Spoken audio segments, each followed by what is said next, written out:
So if you go to the website findkent.com, you're going to see a tab up top that says search warrant. And one of the good things about this search warrant is only really, less than 2 pages.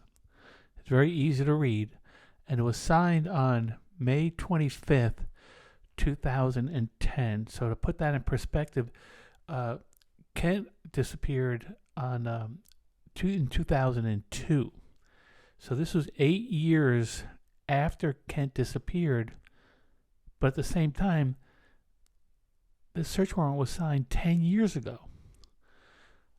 Now, if you look here towards the bottom, it says the affiant states that there is probable cause to believe that a refrigerator containing the human remains of Kent Jacobs is buried on the property belonging to Gregory Leonard Jones. It's in the search warrant.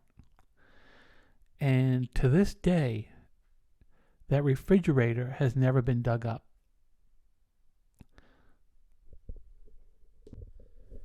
Here's a look at one of the burned out trailers that were on this property, but I do want to say one thing important. Gregory Leonard Jones, he's the property owner, but he is not a suspect. He did not come into possession of this property until about 7 years after Kent disappeared.